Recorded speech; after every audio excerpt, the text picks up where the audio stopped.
Bom dia, pessoal, tudo bem? Bom dia, bom dia. Bom, obrigado Nicolas por estar aqui.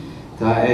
Primeiramente, né, só nos apresentando, bom, eu sou responsável pela operação SharePoint no Brasil e o Nicolas pela parte de segurança da Microsoft aqui no Brasil, né? E nós temos uma parceria já de longa data e agora muito mais voltada para a cloud, né, que é o grande desafio das empresas hoje em dia, né? E assim, até um dado interessante que a gente ouviu essa semana, que nós temos no mundo mais de 100 mil clientes em conjunto, tá, entre SharePoint e Microsoft, né? Então, assim, é uma parceria já muito grande, né, há muito tempo. E isso está trazendo para nós grandes desafios, né? Desafios porque os clientes estão indo para a nuvem. E o grande motivo, como a gente está falando de um evento aqui, principalmente de dados, né? Quer dizer, tudo que vai para a nuvem são dados, né? De uma forma geral, né? Então, assim, até a gente vai fazer um bate-papo aqui, tem algumas questões aqui que nós levantamos, né? E falar um pouco sobre essa migração de dados para a nuvem, os desafios de se colocar toda essa informação na nuvem e o desafio de segurança e proteger toda essa informação em relação aos pontos, às necessidades que a gente vem enfrentando e conversando com os nossos clientes no dia de hoje, né? Nicolas, vamos começar aqui. Uma pergunta para você, né? Como que as empresas estão se preparando para a segurança em cloud? Você tem algumas dicas para isso? Vamos lá. Eu vou até começar do outro jeito, se você me permite. Quem aqui já tem algum sistema ou já está utilizando alguma coisa em cloud? Uma boa parte. E eu arrisco a dizer que quem não levantou a mão já deve ter alguma coisa lá. Com certeza. E a gente não está sabendo, né? Porque esse modelo SaaS criou uma facilidade para a gente contratar, utilizar, que a gente não tinha antes, né? O departamento de TI tinha que fazer o que antes? Ir lá, comprar, instalar e fazer. Rodar. Exatamente. Pega o pessoal de marketing, de RH, ele contrata com cartão de crédito da área mesmo, começa a assinar, usar... E tá tudo lá. Tem vários clientes que, falando isso daqui, que falaram para a gente, de repente eu recebi um e-mail do RH dizendo que meu Olerite está na nuvem, tá? Só que não passou pela área de TI. Eles contrataram um sistema na nuvem e simplesmente começaram a distribuir os Olerites e você acessa pela nuvem, tá? Então, assim, esses são os grandes desafios. Então, a empresa fala, eu não tenho nada na nuvem, muitas vezes já tem e nem sabe porque tem áreas que estão contratando serviços na nuvem e levando informações para a nuvem sem nenhum tipo de controle, principalmente pela área de TI, né? Acho que com certeza. E quando a gente fala de nuvem, o que eu acho que é o maior desafio é que a borda ela não é mais tangível. Antigamente você limitava ali pelo firewall, né? Aqui é o meu perímetro, aqui é a minha rede. A nuvem está tudo mais aberto, acessível de qualquer lugar, de qualquer dispositivo. Qual que é agora a maneira que a gente tem para controlar o acesso à informação, né? A gente vai falar desse perímetro da nuvem também, mas do meu ponto de vista é a identidade. Se você está acessando um sistema, qual que é a primeira coisa que você usa? Usuário e senha, né? Então, uma coisa que a gente tem que ter muita preocupação quando vai para a nuvem é esse cuidado. Se você pega o teu e-mail que estava dentro de casa e migra ele para a nuvem sem nenhum cuidado, a chance de ter um usuário utilizando uma senha fraca, não ter o duplo fator de autenticação e o atacante acertar aquela senha é muito grande. Esse é um tópico que a gente pode já explorar, porque identidade é o principal problema de risco de qualquer solução na nuvem hoje em dia. Porque você pode acessar a nuvem de qualquer lugar do mundo, de qualquer dispositivo. Tá? A nuvem não está mais protegida por um perímetro, não é aquela proteção, aquela aplicação não está protegida por um perímetro conhecido. Agora ela está num lugar que você não sabe onde é, acessado pela internet de qualquer dispositivo por qualquer usuário. Então a identidade do usuário passa a ser extremamente importante. E tem uma pergunta fácil para fazer aqui para vocês, que dificilmente alguém tem coragem de levantar a mão, mas eu vou fazer, né, porque faz parte do script aqui, né? É o seguinte: quem aqui utiliza a mesma senha corporativa nas suas redes sociais, no Netflix, no Spotify? Alguém aqui usa a mesma a senha corporativa nas suas redes sociais? Então, nunca ninguém levanta a mão, né? Mas a gente sabe que isso acontece, tá? Então, você imagina o que acontece quando um usuário é exposto, a senha é exposta, os riscos que isso pode trazer para a nuvem. E se esse usuário for um administrador da nuvem? Tá? Que é pior ainda, que aí ele vai ter acesso muito mais a toda a configuração dos servidores, né? Então, identidade é um ponto importante. Não sei se você quer explorar um pouco mais isso. Eu gostaria, porque esse é um ponto tá? tão crucial para a gente ter. Então, assim, duplo fator de autenticação. Tem que ter esse projeto, ele tem que estar na linha de vocês para endereçar ele de qualquer forma. As formas são inúmeras, né? Não precisa ser aquela maneira que o usuário, né, vai ser impactar o dia a dia dele. A gente tem maneiras mais tranquilas de fazer. Dentro da Microsoft, a gente conseguiu acabar com a senha. Quem aqui acreditaria um dia, né, que a senha não seria mais necessária? Como que a gente está fazendo lá dentro? A gente está usando a biometria. Se alguém aqui já usa o Windows 10, mesmo em casa, tem o Windows Hello. Qualquer biometria, pode ser a digital, pode ser a facial, ou tem aquelas chaves também YubiKey, que você pode utilizar, que você não coloca mais assim, ele trata de chave pública, chave privada, depois a gente pode até explorar isso mais tecnicamente, mas você deixa de trafegar a senha. Então é muito mais difícil o atacante se passar por você. Então você tem a biometria, tem um duplo fator de autenticação que pode ser um authenticator do celular. Quem é que usa o authenticator do celular? Ótimo. Usem isso para redes sociais, usem isso para parte corporativa, porque é muito importante. Se ninguém tem MFA dentro do ambiente de vocês, comecem pelo administrador, mas começa para amanhã, mas continua levando esse processo para hoje. Boa, melhor ainda, né? Porque não tem como, assim, quando você vai para a internet, qual que é o maior desafio? Se eu pudesse resumir para a cloud, em uma palavra, superfície de ataque. Exatamente. Tá. Você concorda com isso? Concordo com você. E acho que um ponto interessante, eu gosto de exemplificar muito esse tipo de problemas, né? Tem um caso específico, a gente está falando muito do Moro, né, agora, né, com todo esse vazamento de dispositivos móveis e tudo mais, né?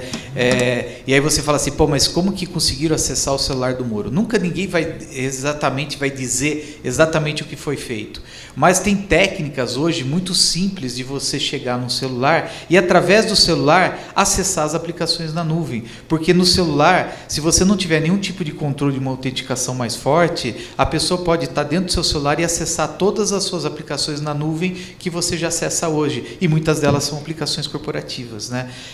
Então, assim, tem casos específicos, né, exemplificando até o caso do Moro, mas assim, coisas de como hackear um WhatsApp. Vocês acham que precisa ser muito gênio para hackear um WhatsApp? Entendeu?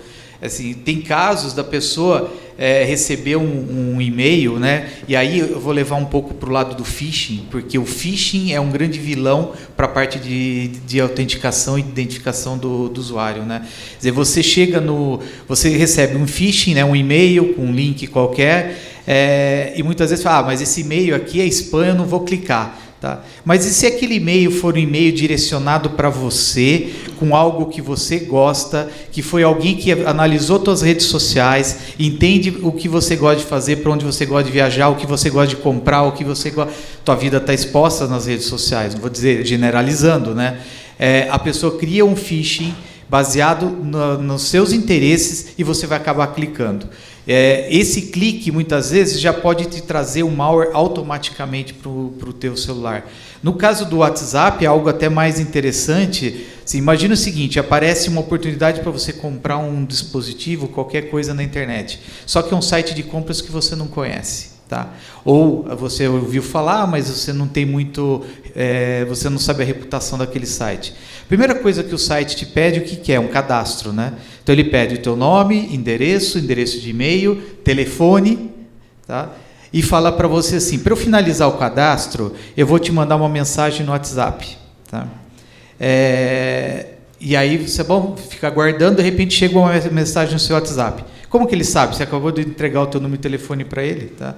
Então ele manda para o WhatsApp. Aí no WhatsApp vem uma mensagem seguinte: você vai receber um código de confirmação por SMS, e quando você receber esse código, você digita aqui para confirmar teu cadastro.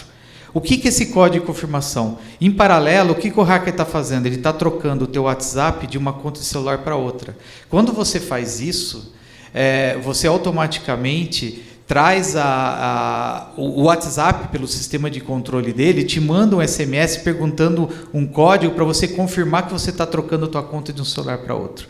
E na hora que você recebe esse código, você acha que é o código do cadastro daquele site. Você põe o código, no mesmo segundo o teu WhatsApp para de funcionar, você não sabe por quê.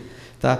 E além dele pegar todo o teu WhatsApp, ele tem acesso ao seu backup na nuvem, tá? Do teu WhatsApp. Aí ele sabe todas as suas conversas, ele tem acesso a tuas senhas, muitas vezes, porque você colocou senha dentro de uma conversa de WhatsApp que você fez, né, que você número de cartão de crédito, não importa. Tudo que você fez, ele consegue saber. E você sabe o que é o pior? Se você tentar trazer de volta, o WhatsApp fala assim, somente daqui 6 horas você pode pedir de novo para você voltar. Então ele tem 6 horas de informação, de acesso a todas as informações do teu WhatsApp. Tá? Então é só um exemplo. E se lá no meio tem uma senha de acesso a qualquer aplicação na nuvem, porque você trafegou aquela senha por algum motivo. Tá? Então assim, a gente só tem que levar um pouco essa preocupação da identidade, né? Por isso que eu estou reforçando muito. A identidade é fundamental hoje para uma segurança de nuvem. Sim, não, muito bem colocado. E como você falou, existe o Crime as a Service. Se você entrar hoje na Dark Web, por algumas centenas de dólares, você contrata um ataque que parecia ser muito elaborado, mas ele já tem todo o passo a passo lá. O que você precisa fazer é colocar o e-mail da pessoa e ele já consegue gerar todo esse sistema automatizado para a pessoa do outro lado. Então, assim, se alguém tiver um motivador muito forte, ele consegue chegar do outro lado. Né? Então, identidade, tenham essa preocupação. Tem uma pergunta para você também, que é o seguinte, muitas vezes as pessoas falam, eu estou lá colocando na Microsoft, no Azure, minhas informações, meus dados, mas eu coloquei todos os meus dados lá no Azure, eu estou seguro, a Microsoft me entrega toda a segurança necessária, meus dados estão seguros dentro da nuvem? Essa é uma pergunta bem... A famosa privacidade dos dados, né? Exato. Ou o pessoal também fala assim, eu vou migrar para a nuvem, não tem que preocupar com mais nada. A gente fala que é uma guarda compartilhada, né? Então a gente tem que fazer isso em conjunto. Lá tem todas as ferramentas possíveis para você ter a segurança, a privacidade, controle e conformidade.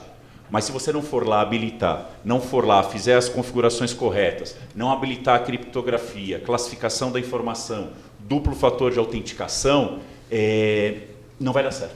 Então você vai lá, subir o teu correio para a nuvem e não colocou o duplo fator de autenticação, a chance de você ser atacado em algumas horas, ela é grande. É assim, a privacidade ela existe, né? Quer dizer, a Microsoft, no caso, ela é responsável pela segurança da infraestrutura, mas ela não é responsável pela segurança da informação. Ela nem pode ter acesso à informação por problema de privacidade. Bem colocado. Tá? Então, assim, a informação é responsabilidade de quem coloca lá dentro da nuvem. A nuvem é uma extensão da tua rede corporativa. Tá? É a mesma coisa se você criasse um novo segmento da tua rede, ela é a nuvem. Agora, quando você cria um segmento da tua rede que está fora da tua rede hoje corporativa, imagina um escritório remoto. Você não coloca nenhum componente de segurança no teu escritório remoto e simplesmente coloca ele na internet, é a mesma coisa que a nuvem. Se você coloca a nuvem conectada com o teu escritório, mas não coloca nenhuma segurança na frente, de acesso e outras seguranças, né, para você entender melhor todo esse cenário dentro da nuvem, você já está de cara correndo riscos em relação à informação que tá lá dentro. Né? Com certeza. Uma coisa que ajuda muito vocês quando vocês vão para a nuvem é o seguinte, você está em conformidade com essas normas, a gente está falando muito de LGPD aqui porque é algo que vai entrar em vigor, se você vai para a nuvem, a gente já tem que estar em conformidade, porque né, GDPR e N outras que a gente tem que seguir. Então, se você vai para a nuvem, vai colocar assim, de 100 páginas desse livro que a gente tem que ler, a gente já leu e implementou 50. Só vai sobrar 50 para vocês fazerem. Dessas 50, você pode colocar esses controles dentro dessa estrutura, mas, mais uma vez, você tem que ir lá e fazer essas configurações. Se você usa um outro controle que é interno, não tem problema, né? Mas você tem que ter aquilo lá documentado e, quando o auditor for lá, conseguir trazer essas informações. Né? Já que você tocou na GDPR, tem LGPD também, né? Quer dizer, no fundo é variado, né? Uma variante do GDPR muito parecido com o GDPR, que já está em vigor, né? Há um ano já na Europa. E assim, o que você está vendo quando você conversa com os clientes? A consciência de que LGPD, a nuvem é muito importante também para LGPD, né? Você está vendo que o cliente já tem essa consciência, as empresas já têm essa consciência, ou ainda está muito incipiente ainda? Você tem o Brasil ele nunca foi um país muito com regulamentações muito fortes, então a gente não tem isso na nossa cultura. Tem algumas verticais, a área financeira, por exemplo, né? Empresas que têm ação na Bolsa de Valores, ele já tem essa cultura, ele sabe como conduzir um processo de conformidade. Ele colocar mais um em cima desse não é tão difícil. Agora, uma empresa que nunca teve que lidar com isso, o desafio é maior. Então, assim, para a empresa que nunca teve que lidar com isso, a nuvem é o caminho mais rápido. Não tem como. Para essas outras empresas maiores, às vezes eles têm parte na nuvem, parte dentro de casa, que não dá para virar a chave de uma vez só, então é um ambiente híbrido, eles também estão conseguindo conduzir dessa forma. A nuvem é uma peça muito importante. Eu estava conversando com um cliente nosso, que é uma rede hoteleira global, tá? Tem hotéis no mundo inteiro, e eles já estão, né, compliance ao GDPR, né? E o grande desafio, né, com todas essas novas com essa nova tecnologia, transformação digital, agora você faz check-in automático para chegar no teu hotel, você chega lá, só pega a tua chave e tudo mais, então tem muita coisa trafegando na nuvem. Então, essa adequação ao GDPR foi uma transformação muito grande dentro de uma rede hoteleira, por exemplo. Você imagina dentro de um mercado, né, financeiro e hospitais, por exemplo, que hoje é uma vertical extremamente visada, porque ele tem dados muito críticos, sensíveis, né? Assim, ninguém quer que se você tiver uma doença, você não quer que isso seja exposto, por exemplo. Então, o dado do paciente é algo extremamente complicado e sensível, que ele não pode ser exposto. E na hora que você está jogando isso para a nuvem, de uma forma geral, para você poder passar por esse processo de transformação digital, você vai ter que usar a nuvem, não tem outra forma de você fazer isso. Então, na hora que você joga isso para a nuvem, você também está infringindo regras, né? Você tem que seguir regras de compliance, e principalmente agora LGPD e GDPR, né? Com certeza. A parte de criptografia é muito importante. Então, a gente já tem a criptografia na nossa plataforma, do dado que está em repouso, no banco de dados, do dado em trânsito, né? Mas na hora que você pega aquele dado, um Excel, por exemplo, e não coloca a criptografia nele e esse dado vaza, ele está acessível a qualquer um. Essa coisa de planilha, né? Exporta, me manda e tudo mais. Se você consegue colocar a criptografia nessa planilha, nesse dado que está indo para fora do teu ambiente, o que você precisa fazer para acessar essa informação? Autenticar. Então a gente voltou mais uma vez naquela questão da identidade. Então, se você sofre um ataque, ele consegue roubar os dados e esse dado vaza, mas os dados estão criptografados, vai ser muito difícil ele conseguir ter acesso a eles, né? E se você conseguiu descobrir que os dados vazaram, você revoga essa chave. Aí fica impossível dele acessar mesmo esse dado. E voltando um pouquinho, né, a LGPD ainda, né, a gente vê o seguinte: nós estamos vendo muita palestra de advogado, né? Acho que está no momento deles mesmo, né? Informar, explicar o problema, explicar os riscos. LGPD não é uma marolinha, né? Que eu ouvi esse termo, gostei, entendeu? Porque marolinha, essa eu não tinha ouvido. Se não é uma marolinha, veio para ficar e vai atingir todo mundo, tá? Alguns mais, outros menos, mas vai atingir todo mundo de alguma forma, né? E o grande ponto, quando a gente fala de LGPD, assim, a gente enxerga a LGPD de três formas, com três pilares, né? O primeiro é a parte de governança de dados, que é o grande desafio. Você entender onde estão seus dados, o fluxo da informação, por onde seus dados estão passando, vai para a nuvem, de que forma que esse dado trafega dentro da nuvem, da onde ele vai, de uma nuvem para outra, de uma aplicação para outra. Você tem que entender a tua informação de alguma forma. Em segundo lugar, são pessoas, né?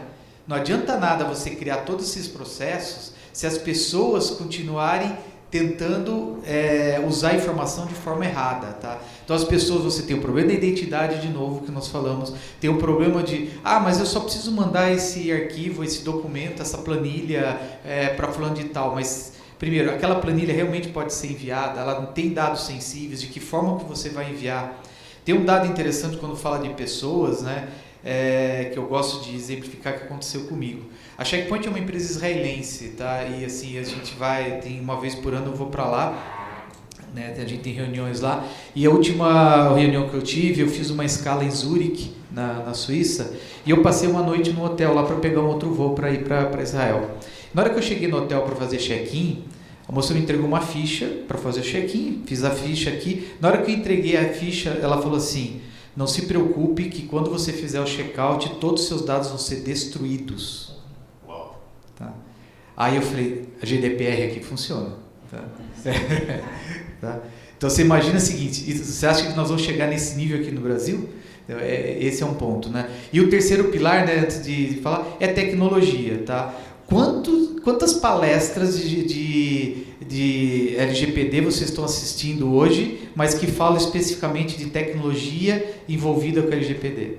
Tá? Então, assim, a tecnologia está sendo deixada por último, Mas assim, ela é extremamente importante porque sem a tecnologia você não vai conseguir completar o teu processo. A tecnologia, ela veio para ajudar você a ter visibilidade, a ter o controle que você precisa para evitar que seus dados vazem e tenham problemas, e você tenha algum problema, infrinja alguma regra da LGPD. É uma coisa que eu comento assim, é o seguinte, a gente precisa de tênis para correr uma maratona?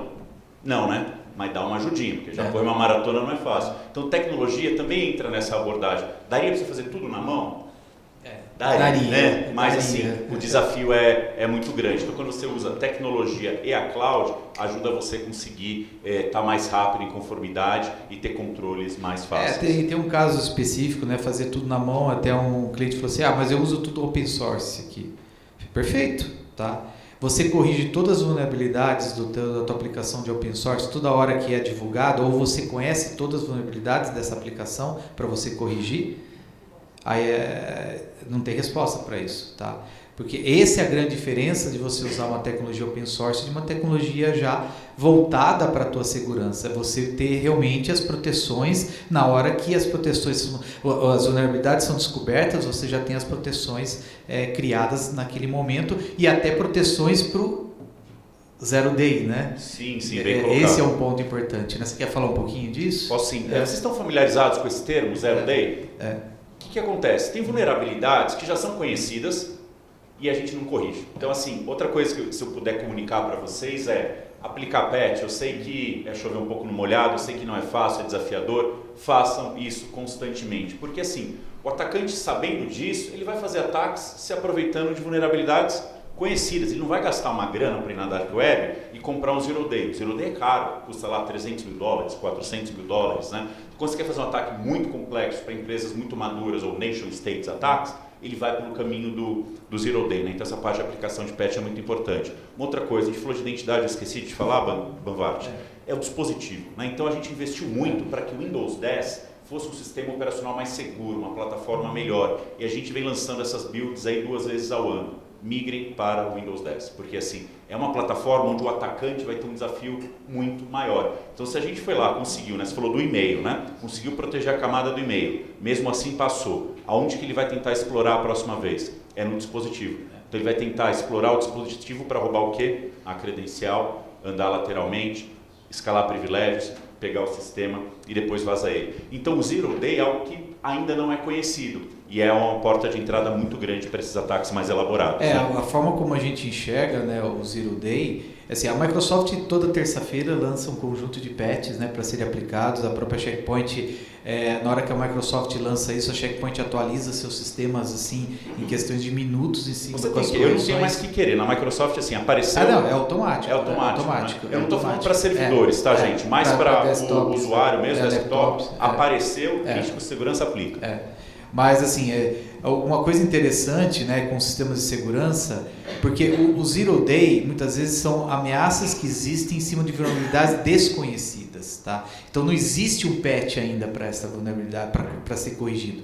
Ali é que entra o grande perigo, que ele pode ser explorado até que o patch seja criado. Então, os sistemas de segurança eles estão evoluindo para te proteger sobre aquilo que você não conhece. Porque aquilo que você conhece, você ainda pode corrigir. Aquilo que você não conhece, você não tem como corrigir. Então, esse é o grande desafio também, né? Da gente proteger o que não conhece. E complementando até quando você falou de dispositivo, o Windows 10 realmente trouxe uma tecnologia muito maior, mais robusta para proteger, mas assim, nós temos outros dispositivos também que precisam ser protegidos. Quando eu me conecto na nuvem para um dispositivo móvel, aquele usuário tem autorização para conectar naquela nuvem através daquele dispositivo móvel. Então assim, a segurança hoje já tem que chegar no perímetro do usuário, não é mais no perímetro da rede do cliente. Não existe mais perímetro. Tá? O perímetro hoje está aqui na mão de todo mundo, no bolso, na bolsa de todo mundo. Tá? Esse é o perímetro da rede.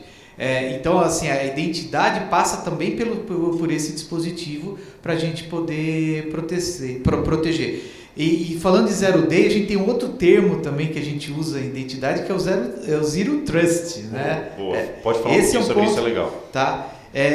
Na verdade, o que é o Zero Trust? Alguém já ouviu esse termo sobre Zero Trust? Tá?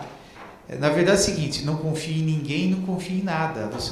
Tudo que você tem que desconfiar. Até da pessoa que senta do teu lado. Na verdade é o seguinte, você tem que desconfiar de tudo. Então, o Zero Trust, na verdade, é você não ter confiança em nada. Então, seus sistemas não podem confiar em nada. Você tem que ter os processos criados para você validar qualquer tipo de transação. E, além disso, começar a restringir quem pode acessar o quê? Porque você hoje, muitas vezes, tem um grupo de pessoas que acessam determinada aplicação muito grande. E, na verdade, você não precisa daquele grupo inteiro. Você precisa 1, 2, 3 pessoas. Então, você começar a restringir, porque você não pode confiar em todo mundo. Esse é o problema do Zero Trust, que a Microsoft também está investindo bastante. Isso. E para resolver esse problema, a gente criou um conceito chamado acesso condicional. O acesso condicional é isso, né? Eu vou fazer várias checagens para ver se aquele cara pode autenticar ou não, antes da camada de autenticação. Um exemplo, ontem eu estava no Rio de Janeiro, hoje eu estou em São Paulo, né? Uma viagem possível, 1 hora de São Paulo para o Rio. Mas se eu estou agora em São Paulo e há 2 minutos atrás eu me loguei no Rio, opa, tem alguma coisa errada, né? Por que eu estou deixando ele logado uma máquina que o antivírus não está atualizado? Por que eu estou deixando ele logado uma rede Tor, né? Da onde vem a maioria dos ataques? Por que eu estou deixando ele logar se eu vi que a senha dele vazou lá no Pastebin, na Dark Web? Então esse motor de risco que acontece antes do processo de autenticação é muito importante. Parecido com o cartão de crédito, né? Você tem um certo padrão, desviou desse padrão, a gente consegue bloquear o acesso e já pedir ou a gente desafia com o MFA, né, o duplo fator de autenticação, ou já pede para ele resetar a senha, porque pode ter sido comprometida. Eu acho que um ponto também, lendo aqui um pouco do script aqui, né, que é importante a gente comentar, é sobre os problemas, os impactos, os problemas de configuração no ambiente de nuvem, né? Porque hoje até o próprio Gartner disse, né, que até 2022, acho que mais de 90% de todos os problemas enfrentados na nuvem vão ser erros básicos de configuração da nuvem, tá? Então, assim, o que a gente tem que se preocupar? A pessoa, muitas vezes, que está trabalhando com a nuvem, ela muitas vezes veio de um ambiente de network onde a configuração era diferente. A configuração do ambiente de nuvem é muito diferente do ambiente de network. E a pessoa acha que ela tenta fazer uma configuração simples, vai lá, clica os next, finish e acha que está tudo configurado, adequado para você rodar. Ele até vai funcionar a aplicação, mas assim, será que ela está com todas as portas fechadas, todas as configurações corretas em cima do que precisa para você garantir essa segurança da configuração? Então, além disso, né, a autenticação do administrador dentro do ambiente de nuvem. Como é que você tem visto isso, essa parte também de configurações hoje? É um desafio grande, porque assim, a nuvem ela te traz muita flexibilidade. Antigamente você tinha que comprar um servidor e no data center, colocar no rack. Quanto tempo demorava isso? Hoje, com 2 cliques, você sobe um servidor. O cara da área de desenvolvimento, quando ele sobe um servidor, ele sobe com a visão dele. Mas será que tem que estar tudo habilitado naquele servidor que vai rodar uma determinada aplicação? Tem que estar aberto alguns protocolos de autenticação? FTP tem que estar lá? Por que o FTP tem que estar ligado? Coisas simples assim, que você tem que ter a visibilidade desse ambiente de nuvem. Vocês têm umas abordagens muito legais para prover essa visibilidade para os clientes. Exatamente. Né? O que a gente traz hoje é poder validar. E isso também linkado com o GDPR e com o LGPD, é você validar se as configurações feitas na nuvem estão corretas, estão adequadas de acordo com a tua política de segurança. Porque agora a política de segurança ela tem que ser estendida para a nuvem também. Não dá mais para você ter uma política de segurança, a mesma política que você usava para a tua rede corporativa, se você usar a mesma na nuvem. Ela tem que se adaptar para a realidade de nuvem.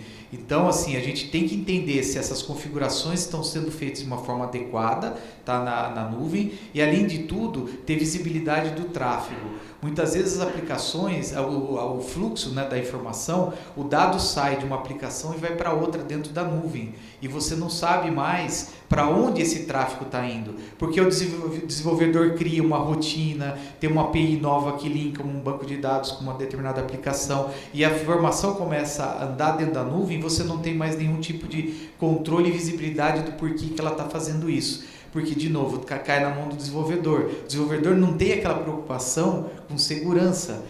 desse controle. Então, e o administrador não tem visibilidade nenhuma sobre o que está acontecendo dentro da nuvem e se é que ela realmente, aquele fluxo é legítimo ou não, se pode ser um fluxo que está acontecendo devido a um malware, uma evasão, algo que está acontecendo na nuvem. Então, assim, o que a gente traz hoje também é uma ferramenta que ajuda, chamada Dominine, né, que é uma ferramenta que ajuda a você ter visibilidade e controle sobre as configurações dentro da nuvem. Perfeito. E você trouxe um ponto bem interessante. A gente falou da parte do data center, segurança, parte da infraestrutura que está lá na rede, mas o pessoal do software, né, que ele vai desenvolver esse software em cima dessa plataforma e vai disponibilizar para todo mundo acessar. Se eu pudesse mudar uma coisa nessa definição de DevSecOps, eu inverteria, né? SecDevOps, né? Então, assim, tem que ser Security by Design, Privacy by Design, Compliance by Design, porque você vai colocar isso depois, vai ser muito mais difícil. Então, toda essa parte de educação dos desenvolvedores, a gente tem até uma metodologia que é o SDL da Microsoft aberto, pode ter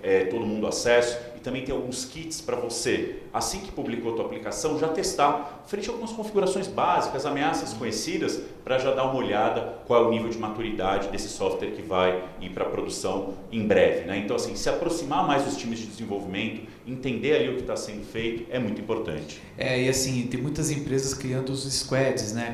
Os esquadrões, né? Para desenvolvimento, e dentro desses squads sempre tem uma pessoa agora com conhecimento de segurança, para que a aplicação seja desenvolvida com segurança desde o início, né? E não só uma pessoa com visão de desenvolvimento com segurança, mas uma pessoa que tenha visão de segurança da infraestrutura também, onde essa aplicação vai rodar.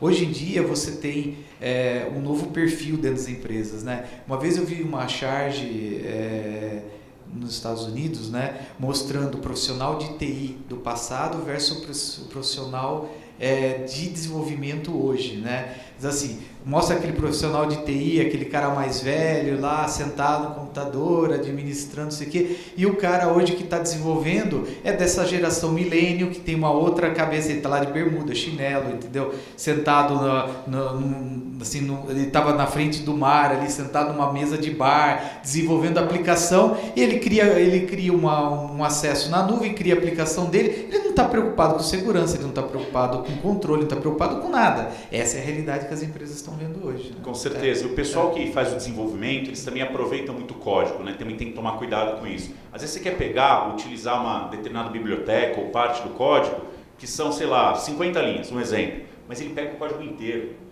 e ele sobe isso dentro da tua aplicação. A tua aplicação fica mais pesada, dentro daquelas 1000 linhas que acabaram subindo, a superfície de ataque pode ser maior, pode ter mais vulnerabilidade do que aquelas 30 que estavam ali, então a gente tem que tomar cuidado. Sim, a gente tem que aproveitar para diminuir um pouco o trabalho, ser mais ágil, mas também não pode deixar esse cuidado de lado, né? E a IoT? A gente não pode esquecer de IoT, né? A cloud tem algo a ver com a IoT na tua visão, Nicolas? A cloud tem que ser o caminho para o IoT, porque assim, na tua casa, quantos dispositivos conectados tem? 5. Tem uma média que o pessoal fez que para casa, em média, são 20 já. Então você vai ver, tem a TV que tem o IP, tem aquele que limpa a casa, tem o IP, tudo tem um IP lá dentro. Quando você vai fazer a conta, você vai ver que tem até mais ali dentro, né? Teu computador, teu tablet e tudo mais. Tudo isso está gerando o quê? Está gerando informação, né? Teve um ataque que foi famoso, acho que foi há 2 anos atrás, já deve estar fazendo 2 anos, que eles descobriram que a senha das câmeras era padrão e estava, né, em hard code lá. Então eles começaram a fazer um scan na internet e acharam milhões dessas câmeras, né? Então a câmera dentro do ambiente doméstico parece que não faz muito mal, né? Se uma câmera foi atacada, mas eram milhares de câmeras. Quando eles infectaram essas câmeras, os ataques começaram a ser feitos, foi uma enxurrada. E serviços bem relevantes da internet caíram nesse período, porque você não conseguia ir lá e derrubar, bloquear um IP, uma solução de DDoS que vinha de todos os cantos do mundo. Então, quando a gente pega hoje um IoT, a Microsoft tem uma iniciativa chamada Azure Sphere, que a gente desenvolveu um chipset. Esse chipset, você coloca a tua aplicação ali em cima, mas ele tem uma coisa que é muito importante, é a conectividade com Azure. Conectividade com Azure por quê? Telemetria desse dispositivo, então ele consegue, né, ter uma aplicação mais rica e tudo mais, mas uma outra coisa, para você também conseguir entregar atualizações, né? Essa câmera que você vai e liga na tua casa, você atualiza o firmware daquela câmera? Não, pode ter uma vulnerabilidade. A partir do momento que esse IoT mantém essa persistência de comunicação com a cloud, você tem visibilidade, melhora o teu sistema e coloca mais segurança. Essas iniciativas, né, tem que partir dos fabricantes, né, de tecnologia com essa visão de segurança. A Microsoft, né, usando os dispositivos que já usam, até o sistema operacional próprio para a IoT da Microsoft, né, mas nós temos desafios com os outros. O sistema é Linux, sabia? Mas nós temos outros dispositivos que estão sendo criados aí a todo minuto, né? Sem nenhum tipo de controle. São sistemas operacionais específicos, não são padronizados. Aqueles Raspberry Pi. Exatamente, né? Mas você tem muitas vezes sensores minúsculos, né, que tem um sistema operacional rodando dentro de um firmware. Muitas vezes tem vulnerabilidade ali porque o desenvolvedor daquele firmware, daquele sistema operacional não está preocupado com segurança daquilo. E como é que você vai corrigir a segurança desse dispositivo? Então, as grandes iniciativas de segurança de IoT hoje passam, né, por utilizar sistemas operacionais mais padronizados, onde você consegue ter segurança, mas outros também de você, de alguma forma, levar esse IoT para a nuvem, para que a nuvem faça a inspeção de segurança daquele dispositivo. Por que o fabricante do IoT não coloca segurança dentro do dispositivo dele? Porque é muito caro. Sim. O sensor muitas vezes custa $2, $3. Quanto custaria se ele colocasse segurança lá dentro? Ele não vende. Então ele não vai colocar. Segurança é problema do usuário. O usuário é que se vire com segurança. Então, existe um desafio muito grande quando a gente fala de IoT, de como nós vamos trazer proteção para o IoT. Tudo bem, se é uma rede onde eu consigo colocar equipamentos na frente de um aparelho de ressonância magnética, por exemplo, é um IoT. Tá? Eu posso colocar um aparelho na frente protegendo a comunicação com aquele aparelho, tudo bem, é uma forma. Agora, você vai ter sensores na agricultura, no solo, medindo a umidade do solo para saber se precisa irrigar mais ou não. Como é que você vai proteger aquilo? Não dá para fazer o recall disso, não tem como, disso. Né? Então, esse é um grande desafio e a nuvem é a chave para toda a segurança de tudo isso. Uma coisa que vocês têm uma abordagem muito legal também, a gente fala de segmentação de rede, mas a gente já está na pegada de microsegmentação, né? Qual que é a tua visão dessa parte? Tá, na verdade a microsegmentação nada mais é do que quando a gente joga... A gente pode ter microsegmentação tanto uma nuvem privada, né, quanto uma nuvem pública. Mas na verdade hoje, a aplicação, você não sabe mais onde ela está rodando. Ela muda de servidor para servidor à medida que você precisa de mais desempenho, de mais performance. Tá? Então essa microsegmentação, ela acontece à medida que a aplicação exige mais recursos. E eu tenho que acompanhar a aplicação e criar os segmentos de rede de uma forma totalmente automatizada para que você tenha segurança que acompanhe a aplicação. Então, isso quando você trata de nuvem é fundamental para que você leve essa segurança acompanhando a aplicação, não importa o servidor, não importa a quantidade de sistemas virtualizados que ele está utilizando, né? Então essa microsegmentação hoje ela é fundamental para trazer essa segurança para qualquer nuvem hoje. Não, muito bem colocado. Uma coisa que a gente faz muito na Microsoft também é se testar, né? Então a gente tem os jogos de guerra, tem Blue Team, tem Red Team, para a gente, né, se tiver alguma vulnerabilidade, alguma coisa, descobrir antes do que os atacantes. A gente faz isso internamente, contrata empresas para fazer também. Uma coisa que a gente tem hoje de abordagem, a gente tem que levar para o nosso dia a dia, é assumir o ataque, assume breach, né, que eles falam. Então assim, você fala, olha, o atacante está dentro de casa, eu vou fazer a caçada, eu vou ter resiliência, eu vou estar, né, é difícil falar que não vai ter nenhum alerta no CIEM, no dashboard, sempre tem alguma coisa ali, né? Mas mesmo que não tenha nada, pareça que não tenha nada, você está lá correndo atrás. Se eu fosse o atacante, o que eu faria? Por onde que eu entraria? Vamos simular um ataque? Fazer aquele phishing que você falou, mas de uma maneira educativa? A gente faz muito isso na Microsoft. Às vezes chega um e-mail lá, Xbox, 70% de desconto. Quanta gente vocês acham que não clicam lá? E ele não prestou atenção naquele e-mail. A LGPD fala muito disso, mas tem que ajudar o teu usuário a educar, né? Então essa parte do phishing educativo é muito importante. O uso de senhas fracas também, a gente bloqueia, consegue ter funcionalidades para bloquear para o cliente, ou senhas banidas, né? Coisas desse tipo. Esse phishing educativo aconteceu dentro da própria Checkpoint. Também né? aconteceu lá? Aconteceu, a Checkpoint mandou e-mail para todo mundo, e assim, falando, era um e-mail que veio de um domínio qualquer, né, falando assim, olha, tua senha está comprometida, por favor, clique aqui para você trocar sua senha, tá? Era coisa assim, bem simples, e eles queriam saber quantos funcionários iam clicar naquele link. Assim, sinceridade, eles não passaram a estatística exatamente, mas a gente sabe que o número foi alto. Tá? Olha só. Foi dentro de uma empresa de segurança, né? Lógico que era um link falso, tudo bem, mas o que eles fizeram depois? Mostraram que você está sujeito a esse tipo de situação todo dia, né? E mesmo as pessoas que estão trabalhando com isso, ainda muitas vezes caem, estão suscetíveis, a esse tipo de problema, né? A gente está falando bastante aqui, eu não sei se vocês têm uma pergunta, gostaria de fazer uma colocação, fiquem à vontade, tá? Por favor. Acho que ela está vindo atrás de você. É sobre os fabricantes, né, desses devices de IoT e tal. Tá funcionando? Acho que não.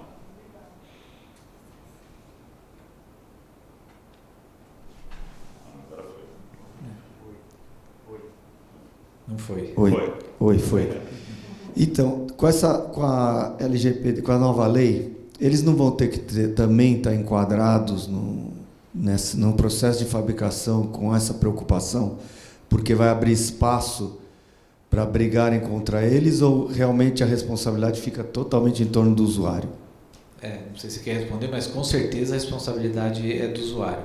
A LGPD é voltada com a privacidade da informação do usuário físico, né? Não é a informação da empresa como um todo, tá? Mas você está trazendo um dispositivo para dentro da tua rede e esse dispositivo pode ser um causador de um vazamento de informação de dados pessoais. A responsabilidade da empresa não é do fabricante. O fabricante não vai se preocupar com isso. Alguns, com certeza, podem colocar alguma coisa a mais de segurança lá dentro, um duplo fator de autenticação, algo que pode ajudar nessa segurança. Mas assim, a responsabilidade é sempre da empresa que está tratando o dado e não da empresa que está vendendo o dispositivo. Na LGPD, na parte de punição, ele não diz que a punição ela é na cadeia inteira?